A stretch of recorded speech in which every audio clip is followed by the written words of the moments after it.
Billie Eilish just flexed on billionaires while grabbing the Music Innovator Award, telling them to hand over their cash like it's Monopoly money. Give it away, shorties, she said. Love that energy. Love you all, but there's a few people in here that have a lot more money than me. And, if you're a billionaire, why are you a billionaire? No hate, but yeah, give your money away, shorties. Love you guys. Thank you so much. Billie Eilish just roasted billionaires on stage.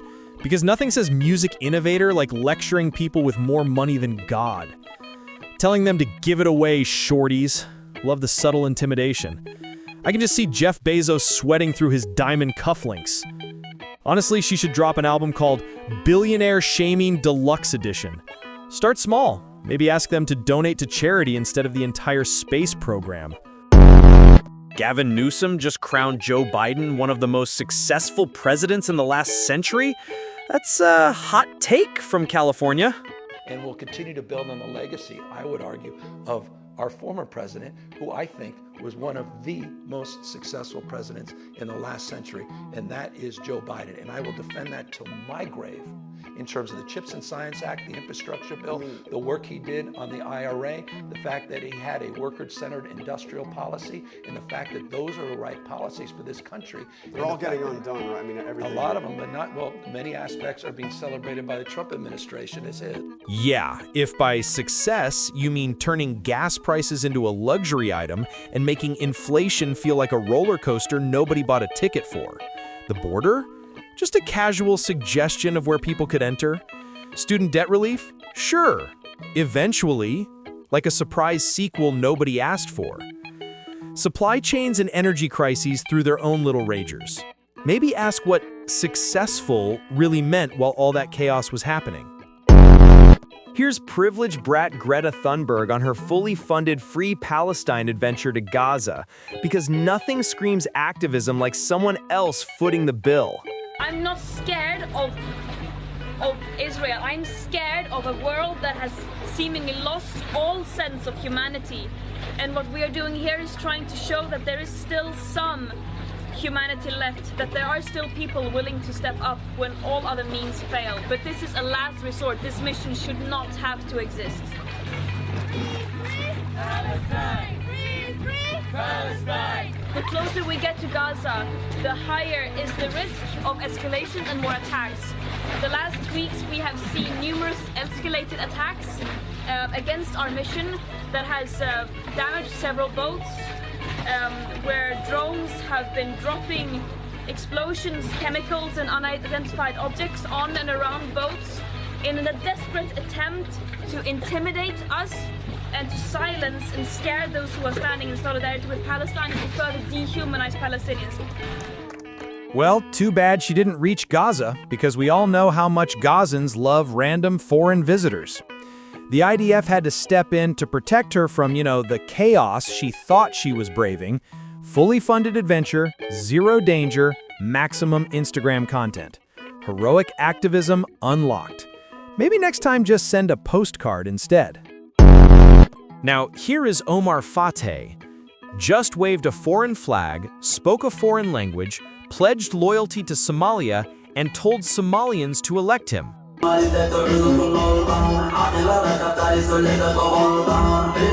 Assalamu alaikum.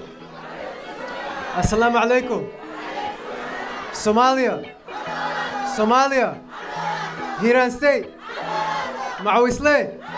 Mawisle. Early voting was hadda illa November 4. I need your vote. I need you. Hadan Udkina, hello. We're gonna win. Waving a Somali flag while running for an American office? Bold strategy. Speaking a foreign language mid-campaign, nothing says relatable candidate like confusing your voters. Pledging loyalty to another country? That's next-level multitasking. Americans letting someone with completely different values run? Well, that's a plot twist. Maybe start by checking eligibility requirements before planning the next campaign stunt. Katy Perry celebrated her birthday by blowing out her cake, then yeeting it at someone. Nothing says thank you like turning dessert into a projectile.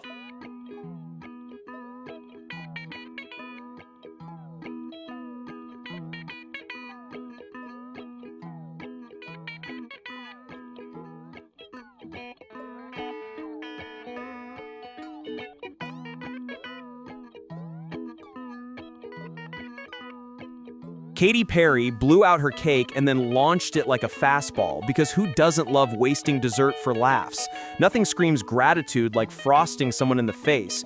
Guess food fights are the new way to say thanks. The baker's probably watching like, yeah, never making that again. At least show respect by giving it to people who'd actually enjoy eating it. This just proves you should never meet your heroes. By the way, I liked her before, but now, never mind. These people really don't care about their fans anyway. A local store just got stormed and ransacked by a bunch of masked individuals because nothing says community spirit like organized shoplifting. Look at all these hungry hippo ass niggas.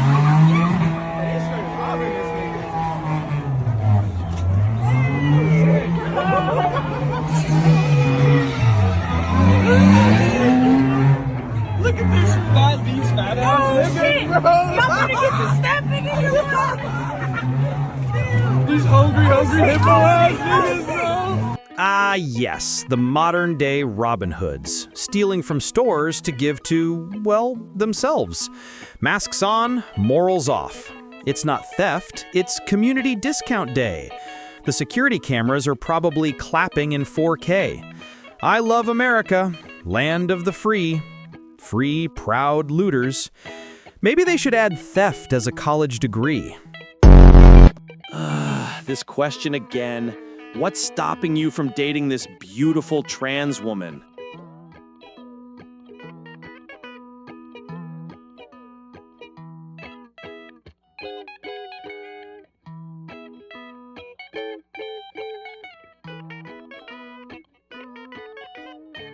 Man, I can still see that's a dude with a wig and a truckload of makeup. No filter can fix that reality check. Maybe if I were blackout drunk, it makes sense for about 5 seconds.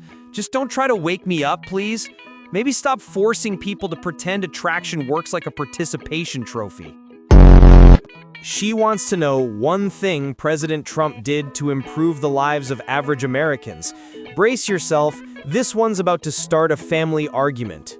Name one thing the Trump administration has done to improve the lives of average American citizens. Just one.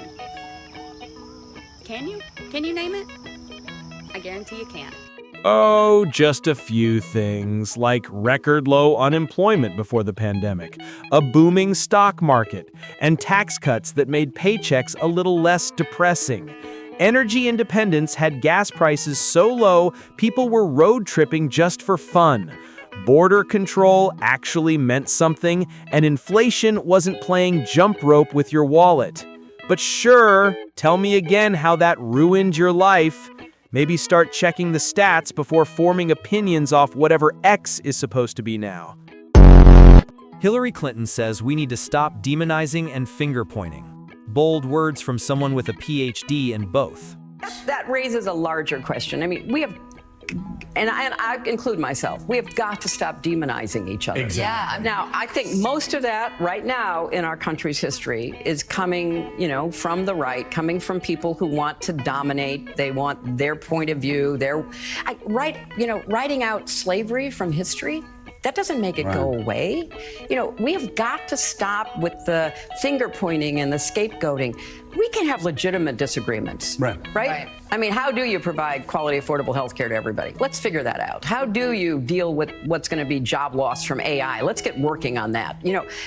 That's what we should be doing, but we should do it in the truth-based reality that we have to live in.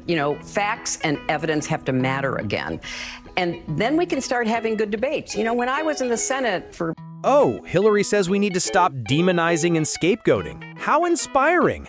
Yeah, we should totally stop finger pointing right after we're done blaming Trump and every Republican in a 50-mile radius. Classic rules for thee, not for me energy. It's like watching a firefighter lecture people about playing with matches while holding a lighter. Maybe try leading by example before handing out moral lessons. Now let's go to entertainment. Sorta. Island Boy is mad that people are comparing his kid to an E.T. action figure.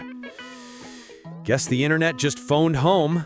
I'm trying to tell you, don't look right now. Stop talking about my son saying that he looks like E.T. doesn't look like this. You understand what I'm saying? He does not look like this. You get what I'm saying? Baby, Alex, you think you look like this? He doesn't. Look at it. Do you think you look like this? He doesn't even think he looks like this. Are you serious? And you want to keep saying this? They don't even have a resemblance. Get out of here. Look, that chick is not even the same. Stop saying that. You understand me? Dude, nobody even thought the kid looked like an E.T. action figure until you practically announced it to the world. Now the internet's just doing what it does best, running with it. It's giving self-owned for clout vibes. The poor kid didn't ask to be part of a meme economy. Maybe stop using your own child as clickbait and try actual parenting for engagement. Now, is there a specific term for this type of behavior? That must live right now.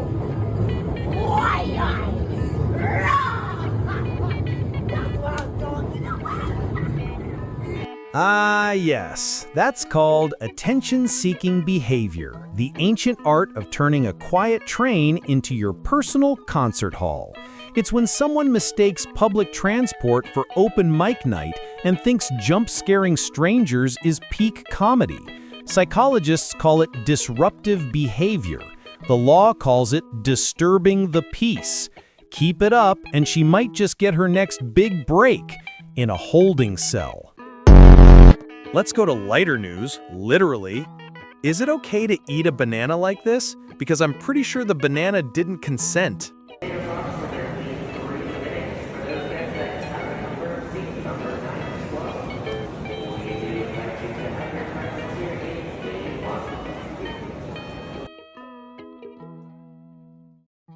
Ah yes, fine dining at its weirdest. Banana a la spoon. Who needs nature's built-in packaging when you can turn it into a fruit cup? That peel worked hard to be peeled, not used as a bowl. Somewhere, a monkey just fainted in shame. Maybe just peel it like a normal person before you accidentally invent banana soup. What exactly is going on in this video? Because I feel like I just walked into a glitch in human behavior. But yes, we do consume each other's blood on occasion for ritual purposes only. It is used for a reason, and it is controlled where it's like, let's shed a few drops of blood and each drink it. He's much more haphazard and hectic and chaotic, where he's willing to just like cut his chest open with broken glass and be like, take my soul, let me bleed on you. It doesn't not happen, let me tell you. Maybe not exactly like that, but a version of that has happened many times. So, wait, they consume each other's blood on occasion? Like, as in a sip, a shot, or a smoothie situation? Is this a ritual, a kink, or just bad phrasing? I'm genuinely trying to figure out if they meant symbolic or snack time. Maybe next time clarify before people start checking if you sparkle in sunlight. Thanks for watching.